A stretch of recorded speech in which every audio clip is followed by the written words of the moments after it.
kembali di channel Tech In. Oke, sebenarnya gue bakal review PC Cooler X7 di sini dan juga sepaket sama bagaimana cara melepas dari si CPU fan bawahan Intel sendiri dan juga pemasangan dari si CPU cooler yang baru ini, dan juga tentunya adalah tes suhu dari masing-masing kedua-duanya. Apakah ini lebih baiknya itu seberapa, dan apakah worth it juga, ya kita bakal bahas dalam video kali ini. So, dimulai dari pelepasan CPU cooler bawaannya Intel dulu aja gitu kan. Nah, oke, so pertama di sini kita akan mulai dari pembongkaran aja di sini, karena di sini juga ada mainan kecil-kecil kayak Lego dan segala macamnya. Kita bakal lepas dulu saja.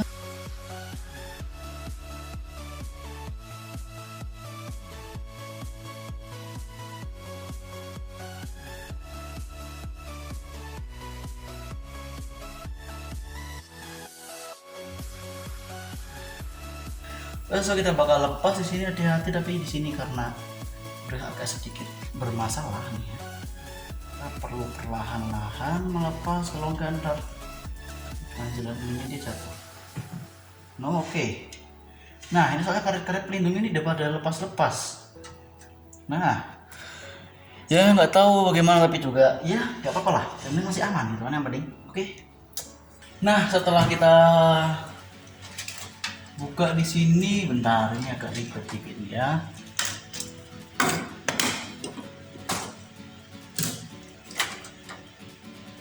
Oke, terus kita bakal lepas bagian samping, bagian belakang, sebenarnya bagian tempat kabel manajemen di sini. Lihat, kosong, tidak ada apa-apa ya tentunya kan. Nah, ini ada kesalahan sebenarnya. Nah,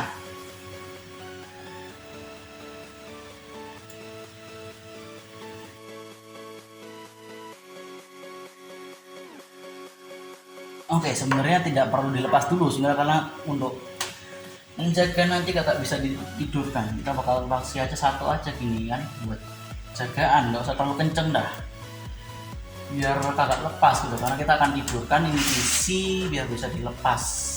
Yang CPU kan bawaannya Intel. Oke, menidurkan dari PC ini 3, 2, 1 ya. Nah, oke, seperti ini, kelihatan nggak kak? So, juga di sini pertama kita cabut dulu dari ini kabel dari si fan-nya Intel, kita cabut dan sudah tercabut. Yap, kabel manajemen dari depan nampaknya rapi, tapi sebenarnya dari belakangnya tampak kumuh sebenarnya ya. Gak masalah juga, karena bagian belakang juga kakak ada orang yang melihat. Ya, no problem gitu kan ya. Terus kita bakal puter gini. Kalau kalian praktek coba, kalian tuh rasa kayak agak memutar sebuah sekrup gitu. Enak rasanya sebenarnya, ceklek gitu. Ini agak susah nih. Nah, oke. Ini juga ceklek. Nah, tinggal perlahan-lahan kita cabut dari 4 sisi sebenarnya, tapi berlawanan. Oke. Oh, ini belum. Nah,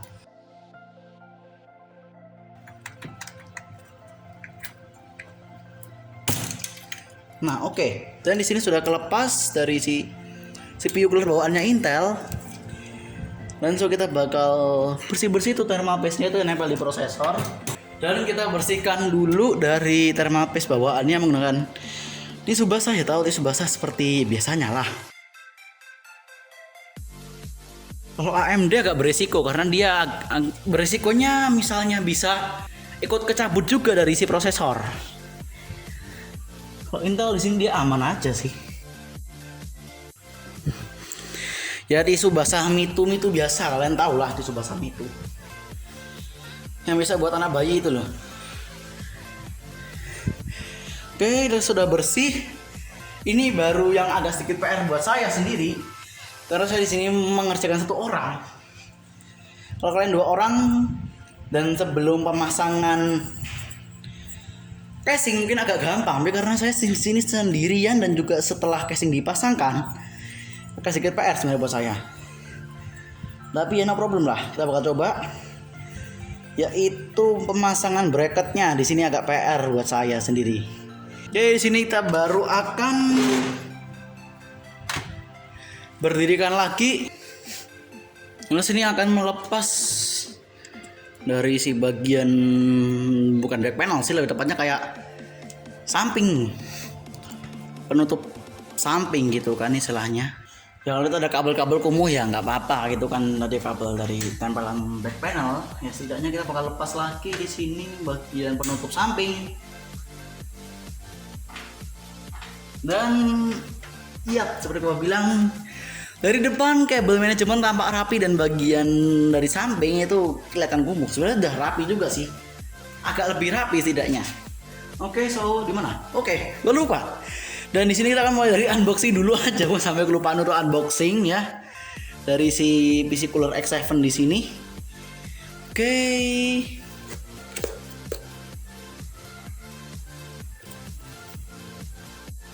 Di sini gua sudah buka dari si PC Cooler X7. Di sini tertampak isinya, ini adalah peralatan yang akan sangat kita butuhkan di sini.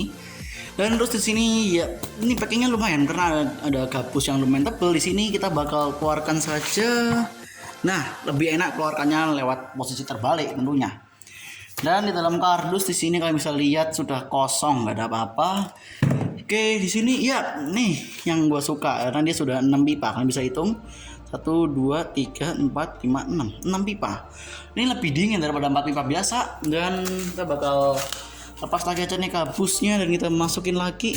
Yap, masuk dah. Nice. Dari sini akan melihat apa aja isi dari si kotaannya. Di sini kita mana sih tempat bukanya? Oh, di sini dulu. Oke, so kita bakal buka aja. Nah, di sini untuk AMD dan Intel sebenarnya bisa-bisa aja. Sampai sini gua pakainya Intel ya, gua ambil yang khusus Intel aja gitu kan. Oke, so di sini kita buka dan di sini seperti tertampak sudah ada buku garansi atau buku petunjuk, kartu garansi kebalik, bukannya itu buku garansi sama kartu petunjuk, kebalik ya. Jadi sini sudah ada kartu garansi dan juga buku petunjuk. Ya, manual book itu sangat penting gitu kan. Terus juga di sini tentunya ada bracket ya, universal di sini. Tapi sini yang dipasang dari bawaan paketannya itu yang Intel sendiri di sini. Dan sini ada pilihannya, dan ini terbilang mudah cara pemasangannya. Karena sini diberi petunjuk untuk 775, 115X dan juga 1200. Tentunya 115X itu sama 1200 sama. Terus ada juga 1377 untuk soket LGA dari Intelnya sendiri. Dan di sini ada dapat thermal paste suntikan ya, model suntikan bukan yang model saset. Terus di sini ada untuk Intel, paketannya Intel bracket, yap, dan juga ada untuk AMD. Mana tulisannya? Nah, AMD. Oke. Karena gua makanya Intel, jadi so AMD ini gua singkirkan dulu aja gitu kan, tidak terlalu berguna buat saat ini. Dan di sini ada 2 skrup kecil yang seharusnya akan dipasang di bagian sini dulu. Nah, jadi ini langkah pertama yang harus dilakukan, yaitu pemasangan dulu di bagian sininya, biar tidak kewalahan saat nanti pemasangan ke bagian PC, motherboard lebih tepatnya lah ya. Oke, kita bakal mulai dulu dari pemasangan yang sangat-sangat awal. Di sini sesuai buku petunjuk, karena gue sebenarnya sudah membuka buku petunjuk sedikit, jadi agak lancar gitu setidaknya untuk pemasangan. Ya, di sini tertulis yang jelas satu. Kalau memasang PC yang jelas kipas depan ini harus dilepas dulu, wajib, kalau enggak nanti repot ya untuk menyekrup bagian bawah sini, karena ini akan kepentok sama fan-nya, sama kipasnya. Jadi kita bakal lepas dulu di sini. Yap, nice. Terus ini juga kita bakal lepas, enggak susah. Oke, nice. Oke, ini karena gue satu orang jadi agak susah gitu kan. Nah, oke, di sini oke, kabelnya agak. Nah, oke, sudah kita singkirkan dulu. Dan di sini yang penting sebelum dipasangkan ke bagian prosesor adalah ini wajib dilepas, plastik pelindungnya harus wajib dilepas. Tapi karena gua belum mau masang di motherboard dulu, kita bakal masang dulu dari mulai bracket luarnya dulu. Ini sesuai buku petunjuk, biasanya kita masang dulu di bagian sana, baru kita pasang bagian sini. Tapi karena tadi gua sudah sempat coba, dan kita bisa menggunakan langkah yang agak-agak simpel setidaknya. Oke, kita akan ambil sekrup kecil. Kalau kalian beli akan dapat tapi sepasang sekrup kecil di sini 2 ya. Untuk bagian kanan, bagian belakang sama bagian depan. Nah, ini sebenarnya bagian depan sama bagian belakang sama-sama aja sih, nggak ada yang aneh-aneh. Tapi kalau gua prefer sini bagian depan, ya nggak sih? Karena sesuai dari sininya, kalau kiri berarti harusnya depan. Ya, harusnya begini, arah depannya arah depannya nanti ke arah sana, ya. Oke, so di sini kita bakal balik dulu Mas Ian dan kita bakal pasangkan. Benar, pemasangannya ya harusnya arah dari si ini apa ini namanya?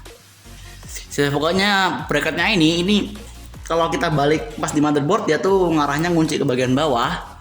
Jadi jangan sampai kebalik pemasangannya. Oke, jadi kita begini dan oke, harusnya nih mundur aja gini. Nah, lebih enak. Ini aja dah biar kelihatan semua. Nice.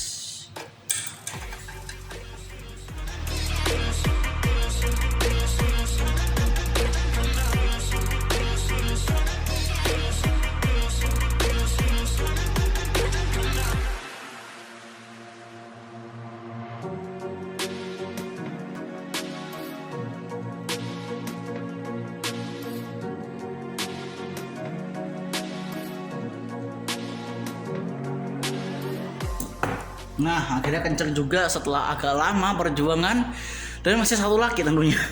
Oke, jangan sampai kebalik ya. Harus hati-hati di sini. Nah, oke, menurut gua akan kasih tahu apa fungsi dari masing-masing skrup di sini. Oke, sini udah. Nah, harus pasang di center dulu sini untuk yang LGA 1200. Sini akan ada 3 pilihan dari paling ujung sampai paling dalam. Kita akan geser ke tengah, ini sudah, dan kita bakal pasang lagi satu lagi sih, satu pasang.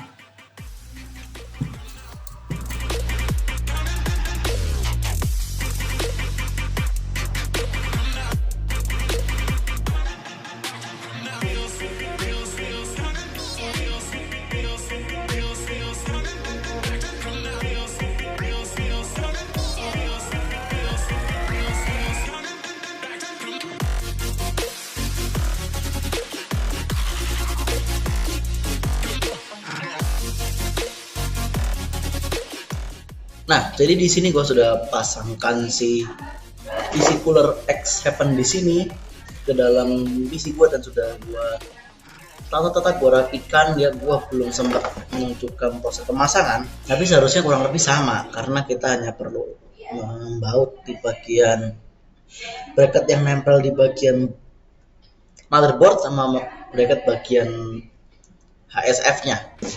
Nah, gua mau ngasih tahu dulu di sini ya, gua bakal bacakan sekalian kalian juga bisa untuk melihat gambar berikut. Ini dimensinya 126 untuk lebarnya ya, untuk kipasnya. Terus 78 itu untuk lebarnya ya, 7,5 cm. Terus tinggiannya dia itu tuh 157. Nah, itu berarti kalau casing kalian yang terbilang agak-agak slim ya, yang fan bagian belakang mungkin enggak 12 cm, tapi bagian belakang cuma bisa untuk 10 cm, 8 cm, itu nggak bakal cukup kasih HSF ini karena ini lumayan tinggi untuk modelnya. Dan di sini untuk beratnya dari si HSF-nya yaitu cuma 680 gram. Kalau tambah ini mungkin bisa jadi 700 ya, tambah box ini 800-an lah. Terus dia bisa maksimum TDP-nya bisa mencapai 125 watt, yang artinya bisa lah untuk i7 yang overclock ya. Terus ada lagi di sini untuk fan speednya dia dari 800 sampai 1800 rpm, dan gua mendapatkan yang maksimumnya itu di angka 1912 rpm ya, plus minus 10% ya. Terus dia ada 6 heat pipe yang masing-masingnya berdiameter 6 mm Nah, oke, walaupun dimensi dari PC Cooler X7 ini terbilang lumayan gede ya, tapi ini kalau kalian lihat di video ini ya, sinematik ala-alanya ini kayak ya beginilah adanya. Jadi ini nih nggak mentok di bagian RAM, masih jauh jaraknya. Kalau mungkin kalau yang cari yang S7 yang dia dua ini ya apa, dua inilah pokoknya ya, sama dua kipas lagi, dua fan, itu mungkin bakal mentok di bagian RAM ya. Tapi kalau X7 ini dia setengahnya ya, walaupun yang S7 itu sama-samanya 6 pipa, tapi kalau yang S7 yang S7 itu tuh dia lebih tebal, kalau yang X7 ini lebih tipis, jadi lebih cocok untuk mungkin yang motherboardnya yang micro ATX ya. Dan juga ini untuk bagian sampingnya sini ini tidak sama sekali mentok di bagian tempat untuk PCIe kartu grafis ya, graphic card masih jauh jaraknya. Ya seperti cuplikan berikut ini masih jauh loh, jarak masih aman banget walaupun dimensinya terbilang lumayan lebar. Kalau di casing saya ini mepet ya, mepet. Untuk tingginya ini dia mepet sekali. Dan sekarang kita bakal lihat aja untuk pengetesan Cinebench-nya. Nah, oke, untuk tes Cinebench di sini saya tes Cinebench 4 kali loop ya. Dan hasilnya masih adem-adem aja. Nah, di sini kalian bisa lihat untuk pengetesan Cinebench di sini maksimal cuman mentok di angka 97. Tapi kalau kita lihat average-nya ya, sebenarnya 97 ini bukan cuman ya, tapi ini hanya ditemukan dalam kondisi Cinebench saja. Kalau misalnya kalian nggak digunakan untuk Cinebench ya nggak akan nyampe angka 97. Gue main game gitu yang grafiknya high gitu, itu juga maksimal cuma di sekitaran 68, 72, itu paling tinggi yang gue pernah temu. Masih aman sebenarnya kalau untuk penggunaan normal, tapi kalau untuk Cinebench mungkin lumayan menakutkan. Dan kalau di sini kalian bisa lihat itu minimumnya dia 35, terbilang dingin, karena kalau yang pas di bawaannya Intel dia tuh minimum aja dia udah di angka 42, 43-an. Dan di sini average-nya sekitaran 72 atau 73 derajat Celcius. Dan ini masih aman banget, lebih dari aman ya, karena 6 pipa sudah lebih dari cukup.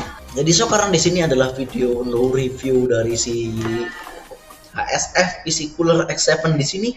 Ya videonya nggak akan panjang-panjang juga, karena juga nggak perlu yang panjang-panjang amat dijelaskan. Ya sudah cukup lah untuk penjelasan kali ini beserta reviewnya bagaimana. Kalau menurut saya ini harganya di kisaran 289.000 ya, 300.000 lah pembulatan ya. 300.000 dia bisa mendapatkan 6 heat pipe dan ya RGB yang walaupun dia nggak bisa sync ke Mobo. Kalau MSI berarti dia Mystic Light dia nggak bisa, tapi setidaknya udah lumayan lah. Harga 300.000 dapat 6 heat pipe. Oke, so mungkin sekian dulu aja video kali ini. Jika kalian suka saya akan berikan like dan jangan lupa juga untuk subscribe channel ini ya, agar channel ini semakin berkembang dan harinya. Dan oke, saya pamit undur diri. See you next time and then bye bye.